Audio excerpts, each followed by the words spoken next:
Meu pai não queria que eu vivesse, que eu me envolvesse com carnaval, com música. Meu pai queria que eu tivesse carreira militar, era o desejo dele. Mas aí ele faleceu, eu muito novo, e não teve jeito. Aí eu, Quantos anos? ele faleceu com 48. Ele faleceu com 48. 48 anos. E aí eu comecei a desfilar oficialmente na escola. E comecei a trabalhar nos grupos, né? Comecei a trabalhar no grupo do Quirino da Cuíca, que era um ritmista do meu pai, que tocou no grupo do meu pai, que ele montou um grupo e eu fui tocar com ele. Foi o meu primeiro grupo de samba que eu toquei. É o Batuque é Samba. Batuque é Samba era do meu pai. Eu fui tocar no Curte Samba, do Quirino da Cuíca. E aí depois eu fui tocar em outro grupo ali de Realengo, ali o Real Som e tal, aí um sambola, Piruinha, que eu preciso falar que é uma das pessoas que mais me ajudou na vida, né? Que me tirou lá da enchente, lá em Realengo, na beira do rio, que eu perdi quase tudo, mas perdi tudo. E aí me levou para morar em Pilares. José Luiz Cafula. José Luiz Cafula, popular Piruinha, que eu agradeço até hoje muito. Ajudou não só a mim, como muita gente da música. E aí eu fui morar em Pilares. Eu já tinha conhecido o Anderson em algum rapidinho, a gente se encontrou com o Gesso do Pan, que nós andavam muito juntos, lá no Grêmio de Realengo. A gente se conheceu lá e tal. O Anderson estava vivendo a vida dele aqui mais para baixo, aqui para o Cacique, que lança aqui com o pai dele, com o Biravaí. E eu lá com Mocidade e tal. A gente se conheceu. Depois a gente se reencontrou e a gente começou a trabalhar juntos. Começamos a trabalhar juntos. Trabalhamos no Estrela Negra, no Sambola, e depois pintou a viagem do Japão. Aí fomos morar no Japão. Isso já trabalhando no Oba-Oba, que era que depois virou Ballroom, onde o Ivo Meirelles teve um samba toda terça-feira que o bicho pegava. Deixa isso pra lá.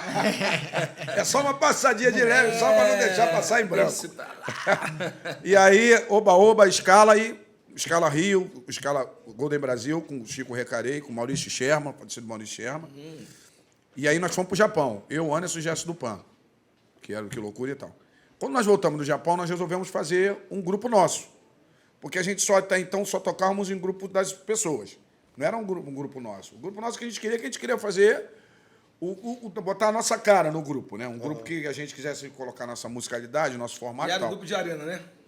Não, o show do Japão e Scala, Oba-Oba era o Arena, né? Arena. Pirâmide, Caralho. aquelas coisas todas. Papá. No Sambola, não, era um musical, era o Arena, mas era um musical. O grupo de E essas arena, coisas para todas. quem não sabe, é onde os músicos, eles tocam, dançam, Coreografia, faz malabarismo com os instrumentos e sobe, faz pirâmide. Hoje não tem mais isso, não. Rapaz, hoje não tem mais, não.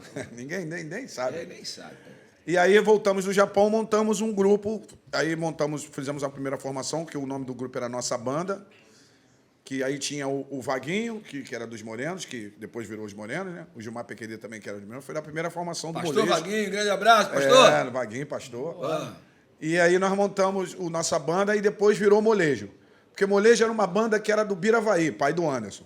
Era a banda Molejo que acompanhou os artistas da década de 80.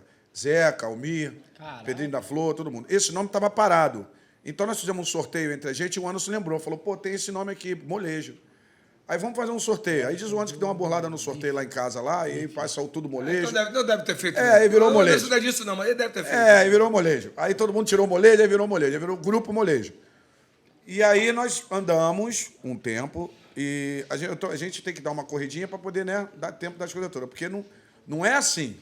Tem toda a parte do sofrimento, que é uma parte grande também, que todo mundo tem.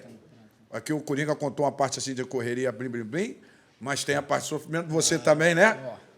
E aí a gente, na realidade, eu queria dizer aqui também para o povo aqui, que eu não fui criado para contar derrota, não. Desculpa. Eu sou de uma época que derrota a gente não contava. Derrota a gente guardava e a gente só contava a vitória. Exatamente. Agora é que virou moda contar derrota, todo mundo quer contar derrota, todo mundo é mais derrotado do que vitorioso. Aí, eu queria dizer isso.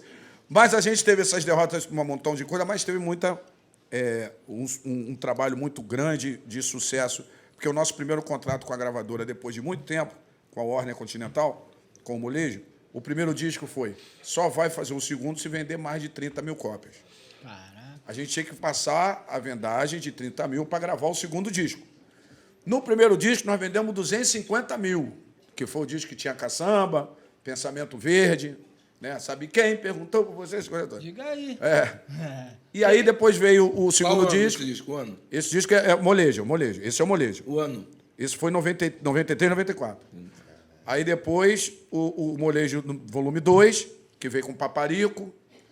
Te ganhei no Paparico, te papariquei, pau. E depois o Não Quero Saber de Tititi. O Não Quero Saber de Tititi, que foi o terceiro, aí esse já saiu com disco de ouro, disco de platina e platina duplo. Que aí foi mais de 100 mil cópias na época, né? 250 mil e mais de 500 mil cópias. O Brincadeira de Criança, que aí chegou mais de... Foi 1 milhão, que aí é aquela roubagem, né? Que não rouba. Pá. Falando isso aí, Pô, Brincadeira de arrepiado, Criança. Tá louco. Numa época que não tinha digital. Mano. É, não tinha Não, digital. E aí nós conseguimos, chegamos ao nosso Brincadeira de Criança, que foi 1 milhão, e depois teve o Família, que vendeu 300 mil cópias e tal, não sei o quê. Mas a formação, todo esse formato de entender o que nós queríamos sobre o trabalho, era muito, muito influenciado pelo Biravaí, na condição de que o molejo é um grupo muito percussivo, de muita percussão, porque todo mundo toca percussão, porque Todo o mundo grupo toca. molejo é um grupo que, por exemplo, tinha um cavaco e um violão, o resto percussão. Todo mundo E o Anderson é um dos maiores percussionistas que nós temos também. É. Porque o Anderson, antes de tocar cavaquinho, isso aqui, é sempre percussão. Foi tocar cavaquinho porque gostava e foi aprendendo o instrumento dos outros e tal, não sei o quê. E percussão. Eu tentei tocar instrumento de corda também, mas aí começou a doer muito meu dedo. E aí, como é que chegou? Falei, parei. Como é que chegou? Porque o Bira sempre foi o produtor do molejo, O né? Ibira sempre foi o produtor, Bira- desde o início. Como é que ele chegou à conclusão de que as músicas, assim, mais, não vou dizer sérias, mas mais poéticas, assim, com a conotação mais séria, como é que ele chegou à conclusão que era na tua voz? Como é que foi isso? Então, segundo alguns relatos dele, porque geralmente essas músicas mais sérias que o Meirelles está citando são músicas que falam de amor, que falam, né, de alguma coisa relacionada a isso. Não que você seja romântico. Então, mas aí que tá. Por cargas d'água, por muitos desenvolvimentos meus com algumas pessoas, algumas meninas. Quase não tem, Aí ele falou, não, deixa o Andrezinho cantar a música aqui, essa música Jorge Aragão, as músicas românticas, músicas mais tal e tal. E aí eu comecei a cantar, porque todo mundo cantava no grupo, na realidade. No primeiro disco tinha aquele. Ainda era a época de fazer música que o grupo todo cantava, né? De vocal. Né? Ainda tinha muito isso. influenciado por Reginaldo Samba. Isso tudo. Isso aí, né? Lembrou bem, isso mesmo. E aí depois é que começou a ficar muito direcionado assim, tipo assim, tanto que aí eu acabei colocando o apelido no Anderson de cantor. Eu botei, não, você é o cantor. Então, Romário na seleção, né? Vamos jogar para ele, porque o Romário fazendo gol, a seleção tá indo, vamos ganhar. Certo. Então, vamos aqui, trabalhar para o cantor, eu canto os negocinhos aqui, mas a gente trabalha para ele, faz a percussão aqui, faz um show. O show do Molejo, o Meirelles, graças a Deus, conviveu e quem sabe aí conhece, sabe que o Molejo é um show, sempre foi um show de muitas horas, nunca foi um show de 1 hora e pouca, sempre foi um show de 2 horas, 2 horas e breve. Quem não conhece o show do molejo, vai falar, é um absurdo. E aí, então, a gente sempre fez muito esse trabalho percussivo, de tocar tudo. Tinha um set de funk, sempre teve. O Molejo foi sempre um dos meus grupos. Sempre teve. Tinha um set de funk, Primeiro, o cantor olha, largava o aço. isso que o Andrezinho está falando, eu fazia no Jockey Club, eu fazia no Jockey Club umas festas com a Carol Sampaio, e era uma festa playboy pra caramba, era muita coisa, assim, muito... E eu sempre tinha convidado lá aos domingos no Jockey Club. O dia que eu levei o Molejo quebrou a banca. O Molejo quebrou a banca, porque o Molejo fez o que tinha que fazer, de samba normal, e depois começou um set de funk, que aquilo virou a chave para mim. Eu comecei depois a colocar funk nos meus shows, depois que eu vi o Molejo fazer lá no Jockey comigo. O set de funk do Molejo quebrou a banca. Era Kika no calcanhar o tempo inteiro. O tempo inteiro eu só olhava, era Kika no calcanhar. Falei, caramba... Então, o show do Molejo... E no Jockey era as pessoas mais bonitas por espaço quadrado. Rapaz, eu nunca vi. Não, eu nunca vi tão bonito. Esse samba aí que o Meirelles está falando aí, o cara, tu não tem noção. Era muita gente, Não, mas o você mulherio tem noção. assim de...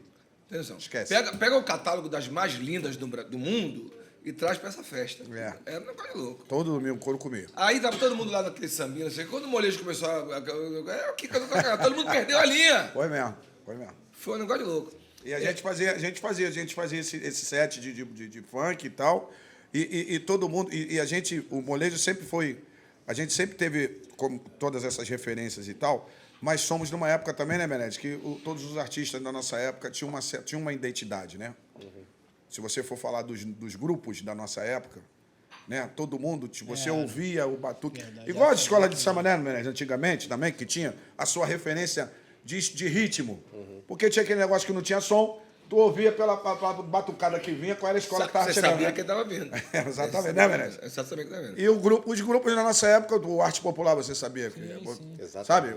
O Raça Negra, Popular, né? o Catinguelê, o Exalto, todo mundo tinha Uma linha E o de- molejo também, né? Com a nossa batucada, nosso lance diferente e tal.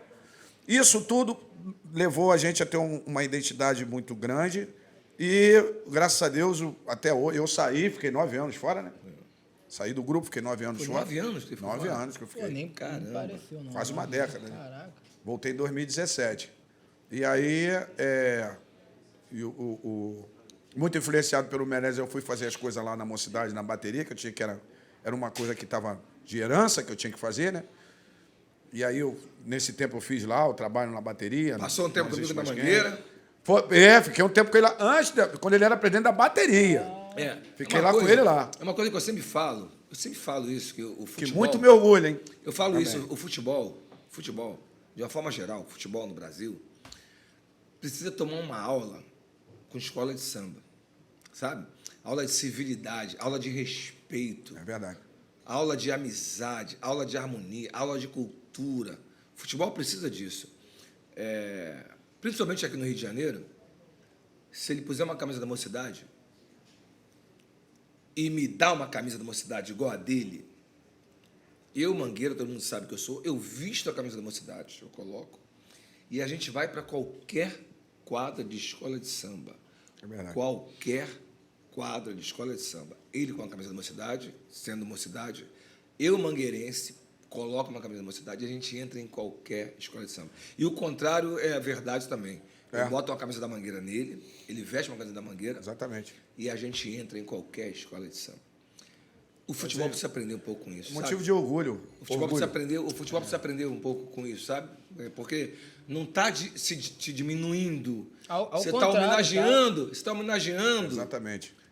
um amigo e uma cultura que o amigo abraça. É assim, mas E a enfim, grandeza, o tamanho disso tudo. Mostra o um tamanho respeito disso, sem fim, o tamanho né? disso. É verdade. Voltando para o disco no molejo, que isso é uma discussão. O Pensamento Verde é do primeiro disco?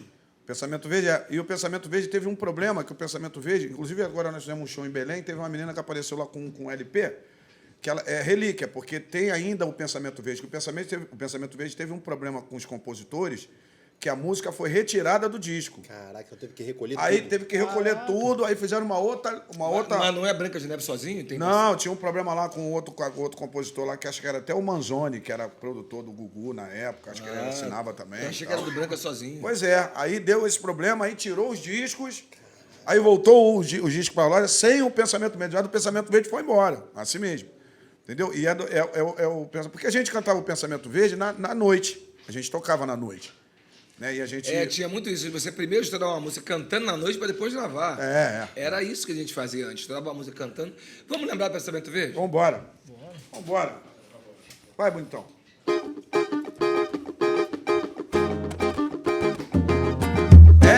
Essa é uma história de uma garota nova que sem nada na cabeça, quanto mais essa cachola, anda dizendo por aí eu sou a tal. Tenho um pensamento verde, seu presente não dá futuro, seu papo é furado, seus amigos são grilados, nada se mesmo ela pensa eu sou a tal. Menina louca, essa é uma história de uma garota nova que sem nada, quanto mais anda dizendo por aí eu sou a tal. Taratatão, pensamento verde, seu presente não dá futuro, seu papo é furado, seus amigos são grilados, nada se mesmo ela pensa eu sou a tal. Segundinha. Ela chega com seu andar cansado, desajeitado, querendo saber se alguém a procurou. A turma logo responde, ela fica empolgada. Sabe quem perguntou por você? Diz aí, sabe quem perguntou por você? Sabe quem perguntou por você? Ninguém. Sabe quem perguntou por você? Mais uma vez, sabe quem perguntou por você? Sabe quem perguntou por você? Ninguém. E sabe quem perguntou por você? Vai acabar. Sabe quem perguntou por você? Sabe quem perguntou por você? Ninguém vai da praia mesmo.